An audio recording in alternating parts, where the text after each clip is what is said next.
It begins softly, almost like a shadow passing by. You are 6, staring into the hollow, tired eyes of a parent who cannot hold themselves together. Maybe it's rage. Maybe addiction. Maybe the quiet emptiness of someone too broken to show up. And without words, your young heart learns a secret. If I don't keep it all together, no one else can. In that instant, a child disappears, not outside but inside. You learn to smile when you ache, stay silent when you want to cry, read the room before speaking. You become the emotional thermostat of the home, small and strong before your mind is ready. And the world notices. So mature. So responsible. So strong. Yet no one asks, at what cost? If you are a parent, know this. Your pain leaves echoes in your child's heart. They did not choose this burden, they only chose survival. This is the hidden grief of growing up too fast. But no one ever asks, at what cost? This is the hidden grief of children who grew up too fast. Maybe you were the one calming a parent's rage, covering for their absence, or carrying the weight of responsibilities no child should hold. People applauded you, so mature, so responsible, so strong. But no one asked what it cost your heart.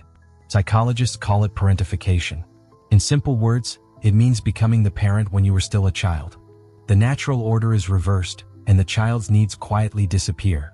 You learn to read the room before speaking, to scan for danger in every sigh or slammed door. You make yourself smaller, quieter, more useful, believing that if you can keep the peace, maybe you'll be safe. Over time, it changes your wiring. Hypervigilance becomes second nature.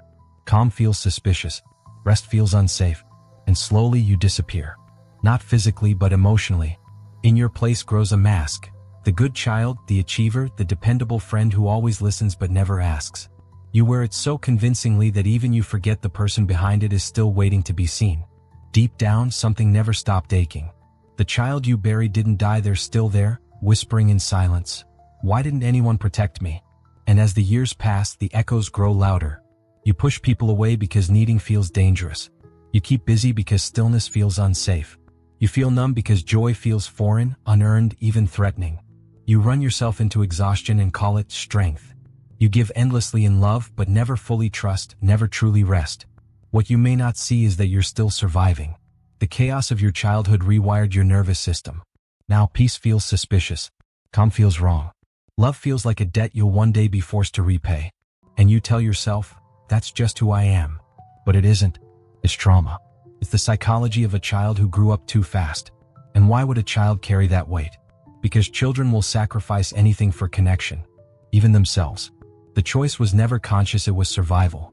You gave up authenticity for belonging. You silenced your own needs to keep love from leaving. That wasn't weakness. That was the only way you knew how to stay alive. Here's the cruel truth. The very armor that once saved you is now the cage suffocating you. You've learned to be the strong one, the dependable one, the one who never falls apart. And from the outside, it looks admirable, successful, capable, put together. But inside, it's the abandoned child still pulling the strings.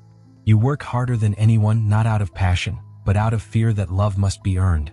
You bite your tongue because speaking your truth once cost you connection. You show up for everyone but quietly wonder if anyone would show up for you. And the longing, that secret fantasy of someone finally noticing you, holding you, letting you crumble isn't weakness. It's the child in you still waiting. The hardest part is admitting it, because as long as you tell yourself, it wasn't that bad, I'm fine, you keep betraying that child. But fine is just another mask, and you know it. So you grow into an adult who apologizes for tears, who confuses exhaustion with worth, who feels unsafe in calm rooms because safety was never familiar. This is the hidden cost of growing up too fast. Living a life where you never exhale, always waiting for permission to finally fall apart. Here's the hardest truth no one ever told you. No one is coming to rescue that child. But you can. You must. You can turn back, take their trembling hand, and whisper the words they were desperate to hear. You didn't deserve that. You were just a child. You're allowed to rest now. That is where healing begins, not in fixing, performing, or covering pain with forced smiles, but in shadow work. The courage to face the parts of yourself you abandoned because it was the only way to survive. Shadow work is choosing to look at your own wounds and say, I see you. I hear you. I will not leave you again. It isn't gentle at first. It asks you to feel the grief you never had time for, the birthdays where no one showed up, the nights you cried quietly so no one would hear, the innocence stolen while you protected people who should have protected you. It asks you to sit with rage, sorrow, and unmet needs you've buried under strength. And though it feels brutal, grief is not weakness. It is proof that you are thawing, that the ice around your heart is melting, that healing is finally moving through you. And yes, the survival patterns don't vanish just because you're grown. You're still the friend who comforts everyone but never asks for comfort. You're the independent one who is secretly terrified of being a burden. You're the giver who cannot receive, the caretaker who feels guilty saying no. These aren't your personality, they are strategies you learned to survive. And the hope is this: what was learned can be unlearned. But only when you stop worshiping your strength and begin honoring the tender, aching wounds beneath it.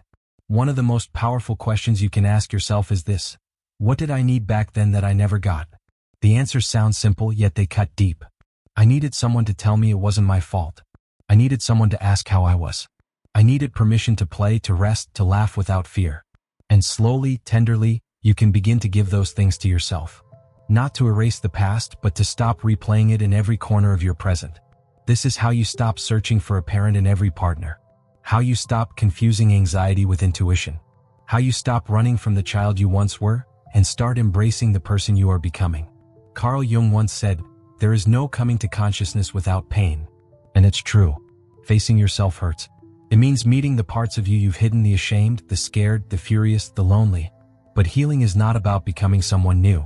It's about remembering who you were before the world forced you to abandon yourself. If you grew up too fast, listen carefully. Your maturity was never the problem.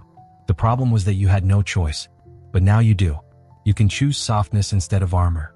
You can choose rest instead of endless proving. You can stop carrying everyone else's emotions and finally honor your own. It won't happen overnight. Some days you will feel small again. That's not failure. That's healing. That's the child within you finally coming home. And in that moment, you are not broken, you are becoming whole. You may never reclaim the childhood you deserved, but you still have a future. And this time you get to write it not through fear, not through pressure, but through truth, courage, and the raw tenderness of your own heart.